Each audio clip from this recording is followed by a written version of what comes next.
on this. So just to let you know, we've started recording now. So I'm the project coordinator on this. So if you have any questions at any time, like we'll do questions at the end, but any questions after this Zoom or any time, my number, you all should have access to my phone number, and then also the email sfi@foundationforcommonland.org.uk. So don't hesitate to email or call or WhatsApp with any questions that you have about anything, because we want this to be a very smooth process for people and people to enjoy themselves and hopefully get a lot out of it, and everyone really have a good chance at completing SFI Moorland, hopefully in a very simple way. At least that is the plan. So just a little bit of background on what the Foundation for Common Land have done so far. So we've already done a test and trial on this project that we did with the Longmin, with Peter Tavey, and with Brant Fell. And now this is the next part of that project. So the first part is to do it with 15 commons, and that is basically so we can manage the workload, make sure that we're not swamped with hopefully the lots of people that are going to be joining up to this project. We obviously don't want to be swamped. So we'll start off with 15 and then see how that goes. And then hopefully in the not too distant future, we'll be able to open it up to everybody.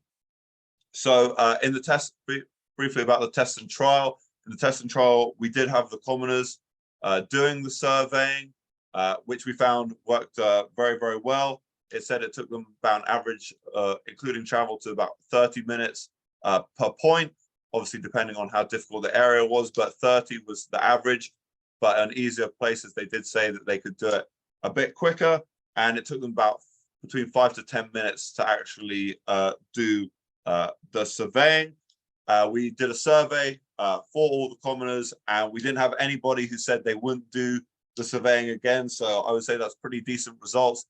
About 66% said definitely yes, and then the rest said, assuming they had the time, they would do it as well. We have had also someone trial doing the whole SFI Moorland process, so from reading the guidance to doing the surveying, just using paper, and that's someone who is an experienced moorland surveyor, who said it took them a very, very long time and had a lot of difficulties with it. And especially, you know, the idea behind this project is to really get, you know, the commoners and people really more involved with the land that they're working with, and they're working on the area that they're living, and really get them involved with their common, or, you know, eventually when we open up to non-commoners land as well, get people really more connected with their land, because that will make life much better for everyone going forward. So I'm going to play sort of 2 videos of things I've prepared earlier, just to make sure that nothing went wrong. So first, what we'll be doing is the land app, and then I'll be showing the merging application itself. So before anybody signs up, we're going to be sending a contract. So before sort of the whole process begins, we'll be sending a contract, which will have a list of everything that we will be doing, everything that we'll ask of you, and then there'll be terms and conditions, which will just discuss the paying scheme as well. So we'll be paying 50% at the start and 50% at the end, and the price is 60p per hectare plus VAT. So you'll be invoiced for that, and there's things in the terms and conditions, you know, if you can't do certain things or we can't do certain things, what exactly happens. There's also, we've had questions about who owns the data, and that's all discussed in the terms and conditions as well. The people that are, you know, collecting the data, you will be, you know, you will own that data. We'll need access to it, as it will be storing it in merging, so we'll need access to it for the project, but it will be your data. And if there's, you know, another thing that we want to potentially do with it, we obviously need to ask your permission for that. So don't worry about us stealing your data or anything like that. So the first bit is the land app. So I'm going to be sharing my screen. People on this call, some people on this call, you may know already how to do this. This was also in the paper training material I sent, and you'll be sent these videos as well. So forgive me if you already know how to do this, but in case you don't, we want to make this so everybody can do it, whether you're an experienced land agent or you were, just joined the common a day ago. We want everyone to be able to do everything here. Okay, so I'm just going to share my screen.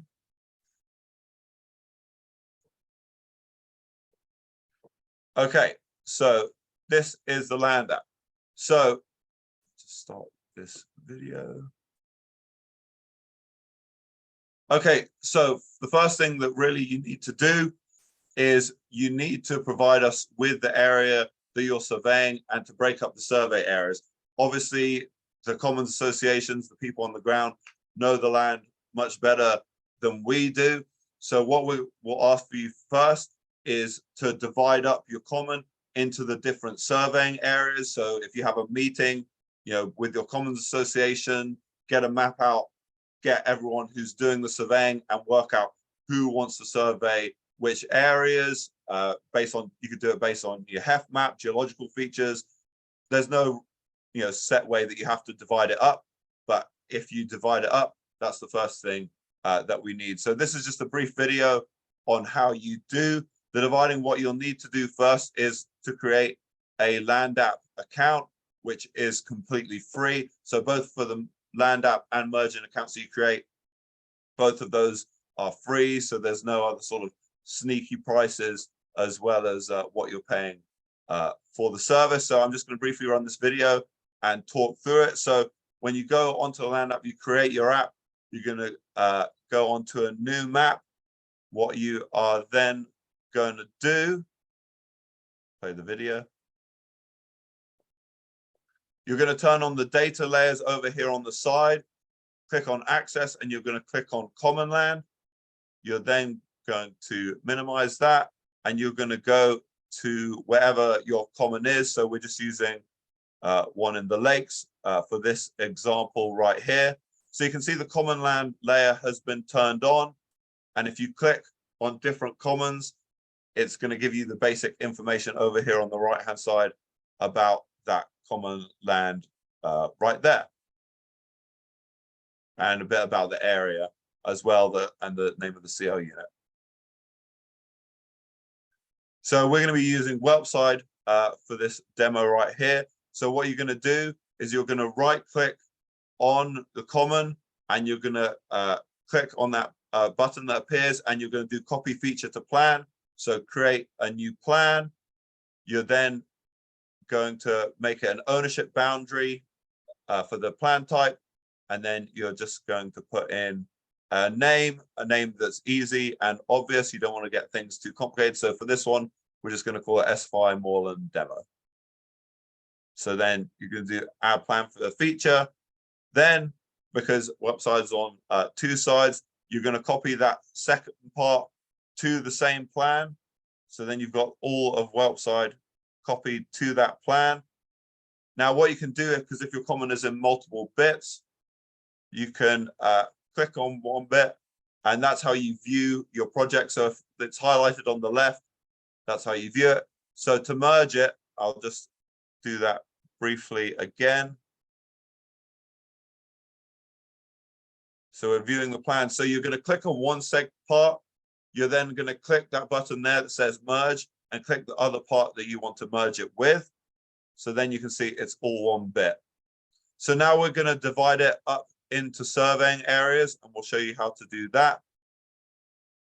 So you can see there's your plan if you get rid of the common land layer.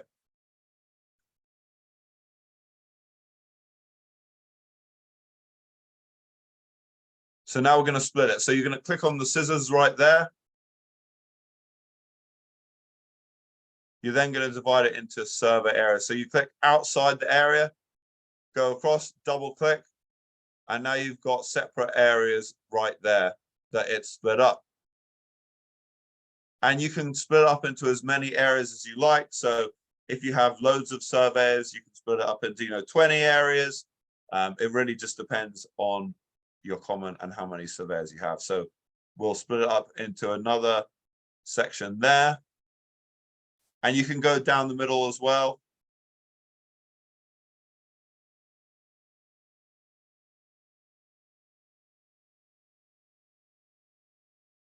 And we'll do another area there. If you need to undo, if you made a mistake, just press the undo button like I did just there.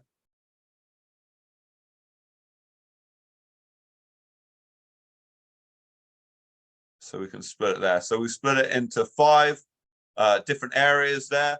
So what you're then going to do now is change the style and the appearance of them. So this is how you do that. You go onto style, pick a color, and change the opacity. So obviously it's much easier to see. You can do patterns, you can do borders. So really whichever you like, obviously try and make them different. Then you're going to edit the name of that area. So I'm just using a generic term. So it's going to say survey A, but obviously, you know, when you divide it into your common yourself or your area of moorland, divide it and put the name of the surveyor that's going to be surveying that area. So this will just briefly show you dividing up all the areas. So you will receive a copy of this video. So obviously, you know, this is being recorded, but you'll receive just the individual its file as well.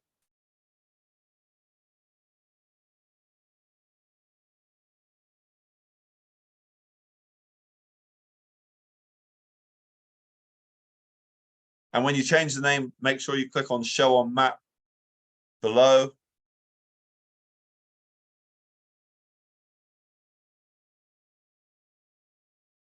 You can then also see for all those areas their individual size as well.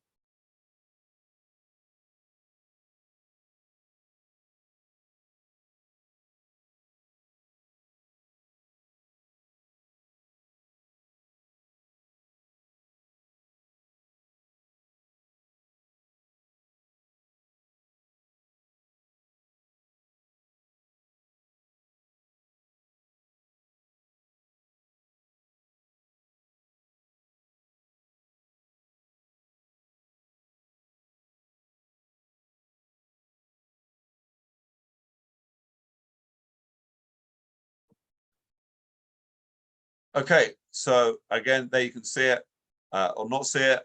And if you turn off the common land layer, you can still see it. Okay, so what you're going to do then is you're going to export that file. So there's 2 places you can export.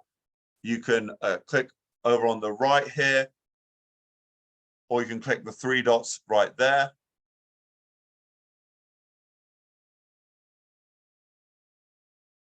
Click export.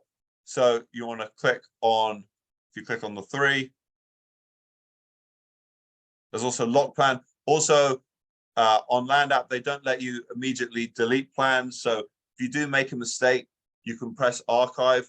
So which will archive your plan, but you can recover it as well. So I think it's 90 days or something like that, that it's archived before it actually disappears. So if you realize you've made a mistake or you want to go back to a previous plan, you can get that back. So we're going to export it as a GeoJSON file. You're then going to click export. Same thing if you did it over there. And you're going to get a file created right there, which you are then going to send to us so we can run it through the widget and generate all the points.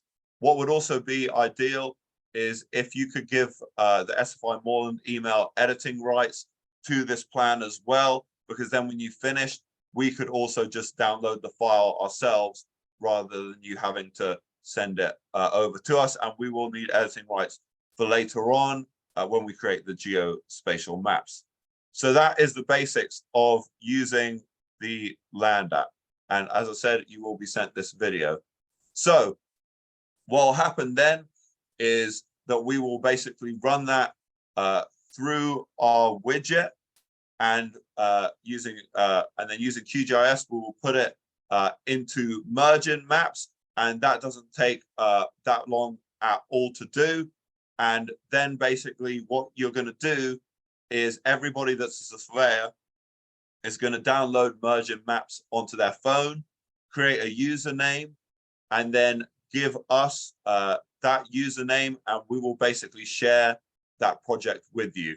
So now we're jumping forward a little bit to when you're using merging in the field. So we'll play this video on using merging. Okay, so you're gonna open up, have merging maps downloaded right here. You're then gonna go to projects. So I've got one down here, this one at the bottom that says SFI Moreland Demo. So this is doing it. You're gonna do this whilst you still have phone signal or Wi-Fi. The big thing with this is that and you'll see it when I play this video, is that you can do this when you're out of phone signal as well. So that's one of the reasons why we're using merging as well as LandApp. LandApp do have a mobile app, but currently there's not a way to use it outside of phone signal, which obviously is not great when you're in the middle of nowhere and you've got absolutely no signal or no Wi-Fi connection. So that's the reason that we're using both LandApp and merging maps. So what you're going to do is you're going to go to the project. So each surveyor will have a little tab on the bottom that will say project shared with me. What you're going to do is you're going to press the download button right here, which will download your project. You're going to click on it and you will see all the points that have been created. So those 5 areas that were created, these are all the points that have been generated for all those areas. So what we have done is we've colored the points different colors. So then for each of the 5 surveyors, they know the area they're doing and they know the points that they are responsible for. What's going to happen, and you'll see this later in the video, is at the end, all the points are going to turn blue once they've been completed. So you can see there's 1 or 2 here, just from me playing around and testing it earlier. So initially the points will all start off different colors, but then when you complete the points, they will all turn blue. So here are all the points that have been generated right there. So it's 1 point every 10 hectares. So these 10 hectare blocks have been created and all the points have been put in.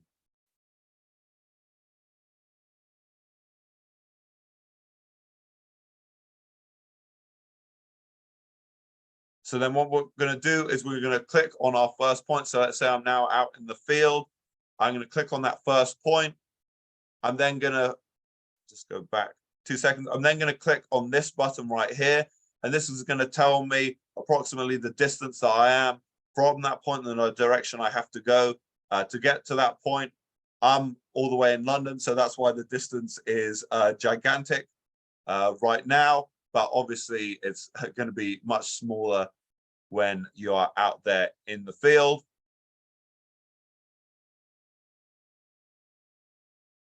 So press close on that. So now I'm going into airplane mode. So that means I've got no Wi-Fi, excuse me, and no phone signal. So you'll see how it all still works. So I'm going to do that. And you can see the distance, how to get there still works as well. So that's obviously a critical feature of this, that you can do it without phone signal. So now you're going to press on the pen right here, and that's going to take you to the drop-down box. So this drop-down box that we've got here, if you go on, and I included this in the training material that I sent around, if you go on the how to do the actions of SFI Moreland, that's exactly where all these questions have been taken from. So obviously the most important thing is that everything is eligible with SFI Moreland. So all these questions and all the options, when you click on the drop-down boxes, have come directly from the how to complete the actions of SFI Moreland. So if anything is wrong on that website, then you can just blame the government for that. So we've taken it directly from there. So if anybody asks you where has it come from, it's come directly from that page. So then you can click on say soil type, and it gives you the different options. Here's all the options as we're scrolling down. So some of, get that out of the way. So some of the questions on the SFI Moreland on the how to relate to peat, some relate to non-peat, and the questions that appear vary based on whether you select peat or non-peat at the start. So if we go initially for selecting peat, you'll see peat wetness appears. And then If we click non-peat, then you see the peat wetness disappears and you're just completing all the other ones right there. So I'm just putting in random things right here.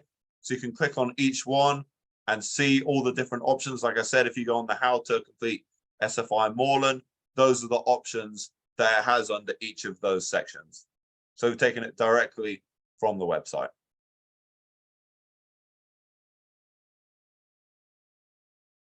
We also feel like having these drop-down menu works a lot better, because then it's not whoever's out in the field is trying to have to work out by themselves what it is. It should hopefully bring about a lot more consistency between the surveyors and remove user error. So now you're going to put in your initials, depending on, obviously then you can track back and see who did what. But then also, if you are potentially paying people per survey point, it's a good way to record, to keep track of who has done what, because potentially someone could be assigned to be doing one area, but they're sick, or maybe they miss a few days, so someone else has to potentially cover some of their areas. So you're not obviously limited just to the ones that you've been assigned. If something went really wrong, then somebody could go out and do all of them and put their initials for everything. There's also, if you look on the how to do the actions of SFI Moreland, it mentions taking a photo. So taking a photo of the vegetation around your feet, making sure you get a photo that represents the area that you're in. So when you get to the bottom of the drop-down menu, there is the option to take a photo. So if you click on take a photo, they'll take you directly to your camera, or you could already take a photo and move it from your gallery. Probably best to take a photo in the drop-down menu, so then that photo will be assigned to that point. We've had issues in the past. Is something we noticed in the test and trial, that people were taking photos on their phone, and this is both in Apple and Android, and then we were putting them in, and it was basically saying they were miles away from where they are. So with this feature here, the photos are attached to the point, so there should be no issue then there. So now, so you can see we've completed the point, and the point has turned blue. So I click save, the point has turned blue. So that lets myself know, but anyone else who might be accessing the project, that that point has been done. So if we were to re-click on that point, we would see all the different options that people have, that person has put for that point. But now let's say, and this is certainly a situation that many people might encounter, that the area, the point that it's told you to go to is quite dangerous. Safety, it's mentioned on the how to do the actions and guidance for SFI Moreland. Safety, obviously, biggest concern. We want people to be safe. You don't want to be climbing down the side of a rock face just to be getting a point. Safety, ultimate concern. So if you get to an area and you realize, okay, this is super, super dangerous, I'm risking my life doing this, you can move the points, so you're not stuck with just doing the points that are there. So this will show you how to move the point. So you can see at the bottom, there's edit geometry. So you're going to click on edit geometry. You're going to move the point over there, and then you are just going to click done. So if you do have to move a point, you're basically just going to put at the bottom, you'll see when we get down to the bottom. So I'm just, again, filling out the questions.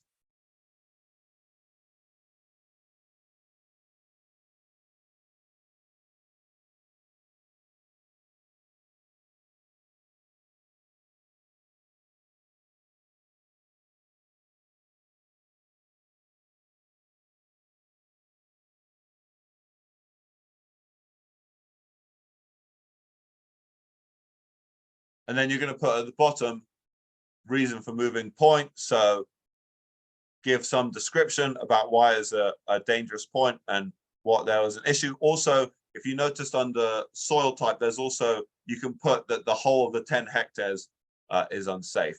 So now you can see that point has turned blue. So now we're going to pretend that we've now gotten into where there's phone signal or Wi-Fi. So I'm turning off airplane mode right there. So now I've got phone signal again. and I'm going to click on this button right here, which is to sync it. So you can see it doing it, and you can see at the top, successfully synchronized. So it means that, you know, whoever's doing it, whoever's doing the surveying can go out, do all the surveying without phone signal, you know, without Wi-Fi, and then when they get back into phone signal Wi-Fi, press sync, and the whole thing will be successfully synchronized. So multiple people can be using it at the same time, and these would basically be labeled as sort of year 1 points, and we can, you know, do any sort of color or style that you wish. Okay, so that's brief on using merging. So, okay, then you finished everything on merging. You've completed all the surveying, excuse me.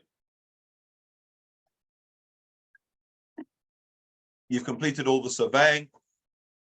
So then what's going to happen is basically we'll take all the files created from that, and we'll run it basically through, input it into the Natural England recording tool, and we're also going to create some geospatial files.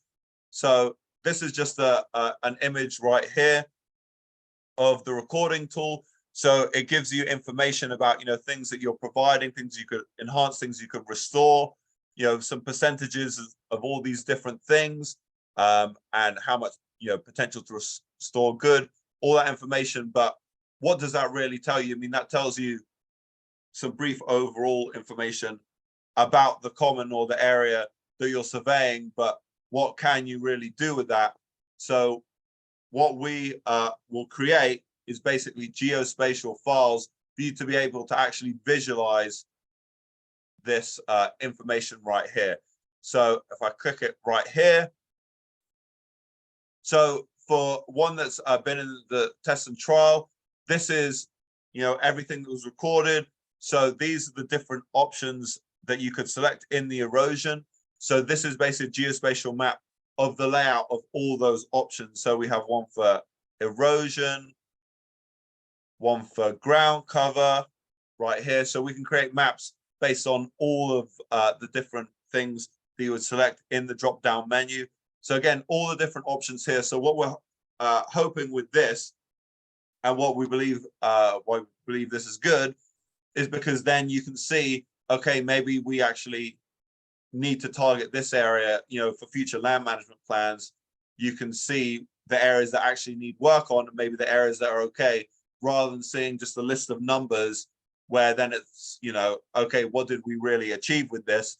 Because the hope is that all this data that's collected from the SFI Moorland Introductory Standard can actually be put to good future use, and it's going to hopefully, you know, underpin a lot of future moorland standards that are going to be coming out. Obviously, there'll be intermediate and advanced standards coming out, and this is going to be vital for those. So if you have these maps right here, it's going to be able to help with a lot of different things as well. And then also what you could do is, so if we've got one for, say, soil depth right here, you can then look at this potentially and see, okay, we've got, you know, deep peat here, we've got lots of shallow peat, we've got non-peat, and then you could compare it potentially to data that's already been recorded and see how well that matches up. So maybe potentially people, you know, have gone out and been doing some surveying, and they actually say that the whole bottom half of this area is deep peat, or the whole of this area is deep peat. But you can then actually say, well, we've been out on this area, and in this whole section, we've actually seen that it's something else, which could indicate that potentially someone's done some incorrect surveying in the past. So it just gives you a lot more information about your land, about your common, and there's a lot potentially that you can do with it. There's not, it's only great things that can come really from knowing your land better. So those will be the maps that we will be creating. So then you'll have those maps, and that will be essentially the whole of, you know, the recording for the first sort of, it's, you know, it's a 3-year scheme. So then basically you would re-sign up, you know, you could basically continue with the program. So the 60p per hectare plus VAT, that's per year. So this would basically cover that. And then for the next time you'd be doing the surveying, you'd basically be doing that again. So we'll be creating these maps for all the different things that are on the drop-down menus as well. Okay, just stop sharing my screen. So a few things from it that you might be asking. So for measuring the peat, doing the soil, what we have found is, let me unblur my screen.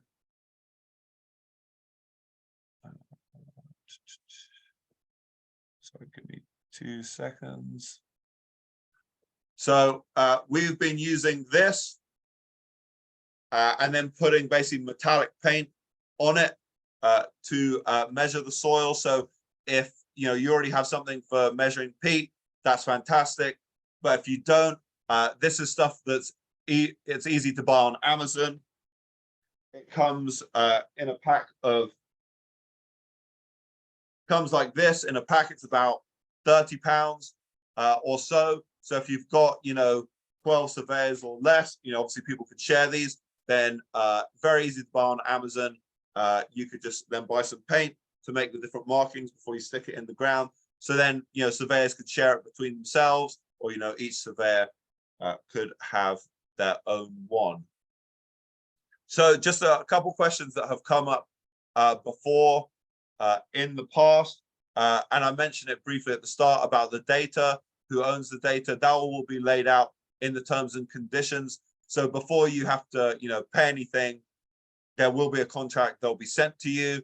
So if you have any issues with that, obviously we can discuss things. So you're not committed to paying by just attending this Zoom meeting right here. We've also had questions in the past from 1 or 2 people about adding questions to the merge and drop down box. That's not something that we offer right now. There are projects going, 1 or 2 projects that are looking at how that could be added, but that would have to be, that has to be discussions with the Land App about potential costs towards that. So that's not something that's super easy that we can just add 1 or 2 things potentially if you're wanting to record other things. So that's not something that we offer right now. It could be something potentially in the future, but not a thing that we offer right now. And then also the historical archaeological data, that isn't a feature that we have in right now. It's something that we are looking at. That is part of SFI Moreland, but it's not something that we have incorporated into this. We are looking at how we can get the shine data and incorporate that in, but at the moment that is not part of it. One of our big things was to really try and keep the momentum behind SFI Moreland and get people using this feature. So we didn't really want to spend a huge amount of time because we've had a lot of demand for this app. So we didn't want something that's going to take months and months and months and months, and people really lose all their sort of momentum and hopeful excitement for SFI Moreland. So that's why that is not included. So we are going to be sharing this sort of Zoom meeting webinar. 2 people will be sending it round, but as part of this service, there's obviously going to be a lot of support. Hopefully, of course, everything will work out perfectly and there'll be no need for it. But the goal, will be basically available at all times to help with any aspect. If you have a commoners meeting that you want someone to Zoom into, potentially myself, then we can Zoom into any sort of commoners meeting. If you wanted somebody to come all the way out to where you're based, because we're working with commons all around the country, if you want someone to come out to the common that you're based, that would be extra, covering the cost of that. But it's people to attend Zoom meetings. If you've got, say, all the commoners together and they have a whole bunch of questions, then someone could attend the Zoom meeting. But of course, you can show them this Zoom meeting. Hopefully this would answer a lot of their questions. And as I said, I've already sent round the paper training documents, and I'll send around those 2 videos as well. But my number is on my email signature. So You can call me at any time, and of course, you can email at any time. So that's pretty much the whole entire process. Hopefully that made sense to everyone. Of course, you can watch it back, but if there's anybody that has any questions, which hopefully I can answer, if you have any questions, then you could unmute yourself and ask that question if you have any, or if there's anything you haven't understood.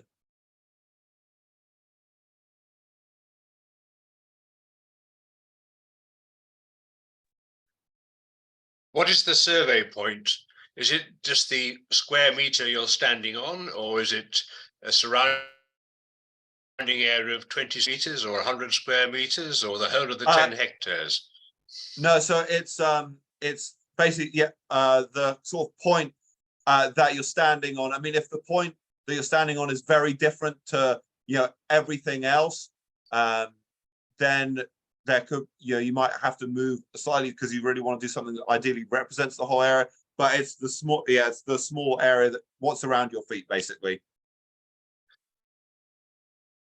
So because the survey point moves every year, within a 10-hectare block, you could have totally different landscapes. Well, so the idea is, it's 3 years, so it's going to be a different point each year. But with all that data over the 3 years, then you should be able to get, an even more in-depth map about the landscapes within those 10-hectare blocks. Yeah, Tom, just perhaps to add to that if I may, Tom. Yeah, go for it. Hi, everybody. Lovely to see you. Is that we will, the Janet Hughes and Jonathan Marsden, who are developing all the sort of moorland options, they say that you're going to be doing this every year going forward. So it's going to be integral to ELM. And that means that, it's not just for 3 years, this will be continuing. So you will get significant number of points within each 10-hectare area over time. Of course, it is only a point, but the maps that Tom has shown with the polygons will get smaller and smaller over time, so that you'll get a more granular map over time. But inevitably, when Natural England go out and do their SSI assessment, they only look at particular points, Tim. They look at a sort of small quadrat there. So it's no better or worse than what Natural England are doing anyway.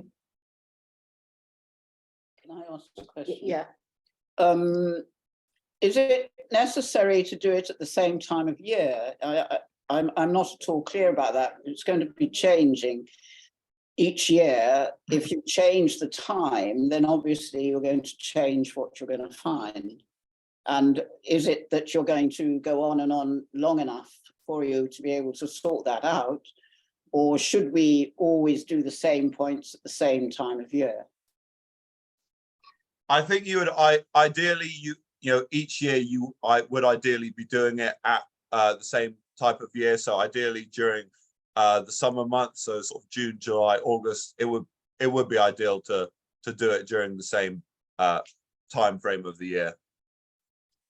But generating, so if, say for example, you worked out your surveying areas, tomorrow, we can generate the points relatively quickly. So there's not a lot of delay between when you send us a survey areas to when we send you the points and make it accessible for you to be able to go out in the field and do the surveying. Yeah. And also the data for the SFI moorland is quite basic, so that you're not looking at flowering plants or anything like that. So the depth of the soil will be identical, whether there's bare soil or not will be identical, as well, whatever the time of the year. So the preference is the summer months, but it's not like doing a survey of a wildflower meadow or something like that. It is you don't need to worry too much if it's a different time. There's two things. Firstly, are you compliant with what the RPA require? And secondly, are you collecting the most useful data? Those two aren't necessarily the same thing. So you just have to do it once in each 12-month period to be compliant with the RPA. Clearly, in terms of developing the best data set, that's something a little bit different, and I think that's why it's better to do it in the summertime and have as much confidence in the data. But it won't make a huge amount of difference for this particular data set. Just so you're aware that the Foundation for Common Land is also developing a sort of additional data merging set of questions, which we're going to be testing on Ingleborough and on the Derwent Commons, the Buttermere Commons, and that will be asking more detailed questions about the quality of the vegetation and for about 7 different habitat types. But that's not part of SFI Moorland, so those particular commons will be doing that at the same time. But they're wanting to those particular commons have shown an interest in getting more what I call ecological data. The data that SFI is fairly broad brush data. What it is really critical for is underpinning what ELM will be paying for in terms of slowing the flow, in terms of more the height of vegetation. So it is really important for underpinning the future of your ELM payments. But don't worry, if you do it 1 year in June and the next year in September, that doesn't matter. Okay, the thing is, we don't have an awful lot of people who volunteered to do it on the common. So it would mean that if we've just a few of us, we will be doing the same points, hopefully at the same time of year, but they'll be at different time, the data will be different time. We won't be able to do all the points at once. Oh, don't worry. Yeah, that will be fine. Yeah, I can see that. What you're saying is it could take you a 2-month or 3-month window each year. And do remember there are different points you're doing each year. You're not going back to the same point. There will be a different set of points generated. But yeah, don't worry about that. As long as you're doing it between, say, June, if you can try and do it between June and September, that will be absolutely fine. I completely get that you can't be everywhere on the same day, is what you're saying, isn't it? Yeah, that's completely understandable. Yeah.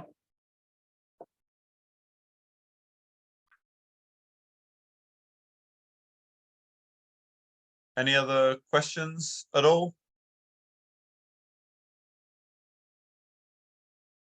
Could I ask Julia what it's all going to lead to? Julia, I think there was Yeah, sorry, I was on mute. Sorry, I was going to say it's going to lead to money, Tim. So this underpins the future of ELM. So it's about collecting the data that then will underpin future income streams for people owning and managing common land. So for commoners, the tenants of moorland, and for owners of moorland. So the key is that those who are doing the management will then be able to have the data on which to demonstrate and underpin their future income streams. So as we all know, the basic payment scheme has gone. We're looking, but I mean, that's why it's important to do this. You're not doing it just to create a set of maps. You're doing it as unlocking future schemes. So say on Callbeck, you've got your current HLS extension. What you'll find is you'll probably in the next year or two, you may wish to move across into the ELM because there will be substantially higher payment levels available. That's what we've been promised. My concern is that it's going to create a base point for future payments if future payments are only based upon enhancement of public goods. Oh, they very much say maintenance as part of it. We have pushed quite back hard on that. So we're very much looking at that being that maintenance. It's the delivery of the public goods. Are you delivering them or not? If you are delivering them, that you're delivering high biodiversity, you're slowing the flow, you're capturing carbon, then you are continuing to do that. It's not like you're doing it 1 year and it's not happening the next year. It's a continual stream of goods and services that you're providing. And so that's what I mean. All of this, I hasten to add, I do not work for DEFRA. I am not party to all DEFRA's plans.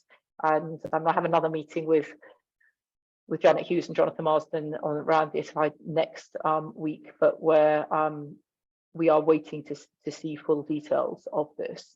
But I think getting going with this data at the moment, the data is very much stays with you. You're not being asked to submit the data to the RPA or to DEFRA or to Natural England. So it remains your data.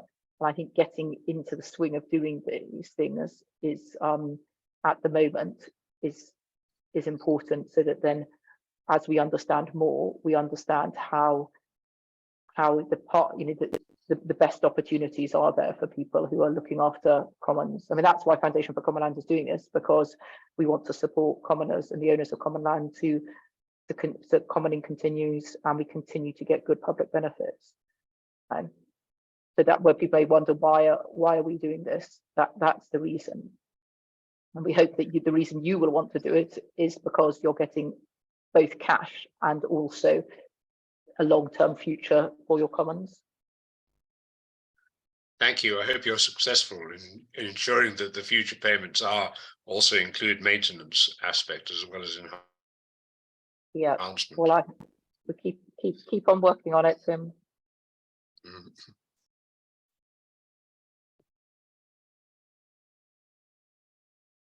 Any other questions? I mean, does it make any sense? I mean, what we want to know is that we're really trying to pitch this at a level. Tom, have you already circulated your handbook? Yeah, I've sent that out. I sent out with the invite for the Zoom. Okay, yeah. So what we're really keen to do is to make sure that we can make these resources as usable as possible and to support you, as Tom said. So Tom has a contract for the next 3 months from Foundation for Common Land to really support this being so there will be making this happen, and we want to make sure that the resources are available there. So if you have any suggestions, or you just go, really, Tom, I don't get this page, or I don't get this bit, doesn't make sense, please do feed that back. There's no criticism of Tom, as you can, it's simply I don't take things personally. Good, but it's very much of how we can get people, and we know that lots of people are coming from different starting points in terms of their familiarity with using this. I had never used Landsat before last year. I'd never used any other GIS. I've never used any of these, whatever they're called, ARC or QGIS or anything like that. So it is it's possible to use these, but if you go, as Tom says, if you want a Zoom in session with him and you just want to share your screen and say, what am I doing wrong or what's happening, that's the bit where we're looking to support you with over the next the next few months.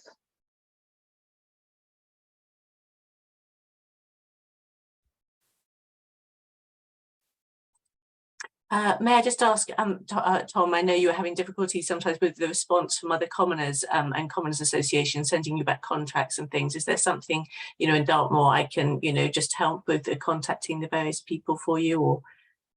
I'll email you about that. I'll take a look and see if I've been having any issues in particular with anyone, but I appreciate that and I'll let you know. Yeah, because I'll just be on the phone, so it's just something else I could mention if you need some responses. Yeah, that'd be great. Yeah. I know, for instance, Richard that messaged me this morning, Tamsin, and said he's going to listen to this evening. Great.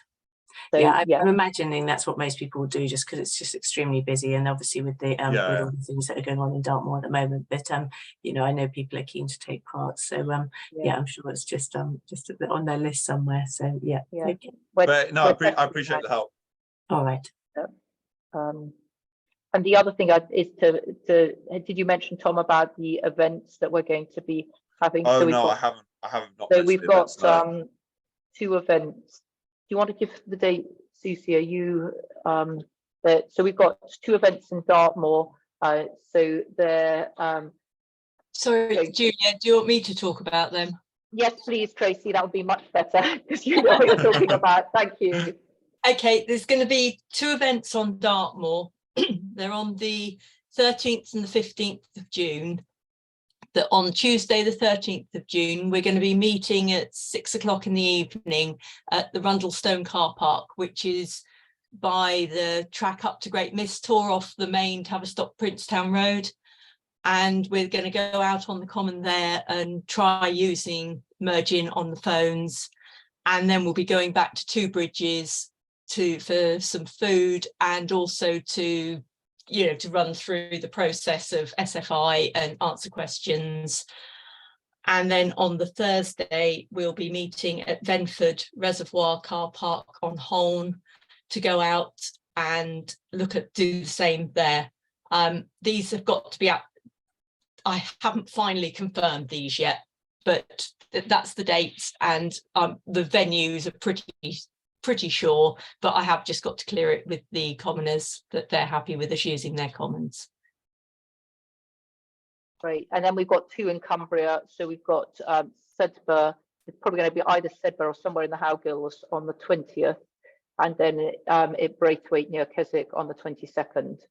So that's an opportunity again to be trialing these out, trialing out mergings. So we'll be sending invitations out. It'll be anyone on our email list will be getting details about those. They're free events. There'll be some food provided, and and then we're going to have a national webinar, just an online webinar on the 27th of June as well. So yeah, lots more information to come. But yeah, I think it's opportunity now for people to actually be testing things on the ground. So Tom, I think you're hoping to be, going to be able to go to one of the Dartmoor ones as well, and yeah, my plan, yeah, that's my plan. And then to Cumbria. Yeah, brilliant. Yeah. So we're there's I mean, we appreciate for people elsewhere in the country that's not necessarily helpful, but Tom's happy to link in with you directly as well. So yes, at the moment, sorry. Can you send an email around with those dates and where they are? Because we on Exmoor will more than likely be attending the Dartmoor ones, or try to see what what it all entails, etc.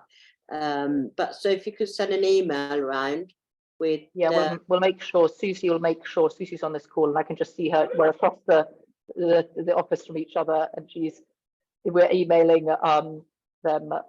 She's got your details, so we'll make sure you know about those. So that's great. So we're at the moment, the aim is we're working with 15 commons initially, and then we have quite a lot of interest as well from other people as well, and we will then be hoping to open this up to other commons and then non-common moorland as well. But there's quite a lot of interest because the scheme is available clearly on all common land. There's about 800,000 hectares of common land of moorland in England, of which just over a third is commons.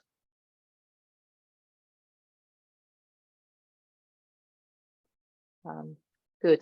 I'm going to have to apologise because I've got to go to another meeting. So I'm going to have to, Susie and I are going to have to go. But Tom, if you can finish off, and then we'll. Yeah, is that okay? Yeah, that's quite all right. Thanks for coming, everybody. Okay, bye. Bye. Thanks.